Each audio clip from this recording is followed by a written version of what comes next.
আজ আন্তর্জাতিক অপরাধ ট্রাইব্যুনাল ১ শেখ হাসিনা সহ ৩ আসামির বিরুদ্ধে বহুল আলোচিত জুলাই হত্যাকাণ্ড মামলার রায় ঘোষণা করবে। দেশজুড়ে উত্তেজনা ও প্রতীক্ষা বিরাজ করছে, বিশেষ করে নিহত শহীদ পরিবার, আহতদের পরিবার ও জুলাই ফ্যাসিবাদ বিরোধী আন্দোলনে অংশগ্রহণকারীদের মধ্যে।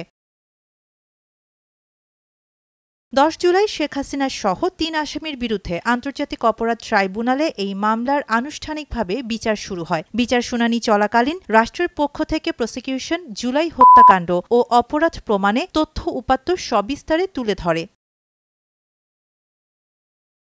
হেলিকপ্টার থেকে গুলি, ড্রোন ও প্রাণঘাতী অস্ত্র ব্যবহার করে আন্দোলনকারীদের নির্মূলে নির্দেশ দেন শেখ হাসিনা। এ কারণেই আবু সাইদকে গুলি করে হত্যা করে পুলিশ। ৫ আগস্ট রাজধানীর চাংখারপুল এলাকায় ৬ আন্দোলনকারীকে গুলি করে এবং আশুলিয়ায় ৬ জনকে পুড়িয়ে হত্যা করা হয়।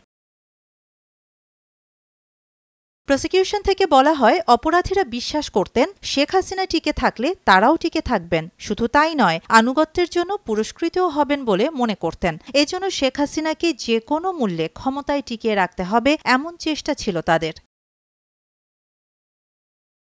মামলার বিচার শেষ হয়েছে মাত্র ১০৫ দিনে। পুলিশের সাবেক আইজিপি মামুন রাজসাক্ষী হয়ে পুরো ঘটনা প্রবাহ আদালতে তুলে ধরেন। ১ জুলাই থেকে ৫ আগস্ট পর্যন্ত অন্তত ৩৬ বার হেলিকপ্টার উড্ডয়ন, লেথাল ওয়েপনের ব্যবহার ও ইন্টারনেট শাটডাউন সবই পরিকল্পিত ছিল বলে জানায় প্রসিকিউশন। এর বাইরে শেখ হাসিনার বিরুদ্ধে মানবতাবিরোধী অপরাধ, গুম, খুন, দুর্নীতি ও ক্ষমতার অপব্যবহারের আরও ৫টি মামলা বিচারাধীন রয়েছে।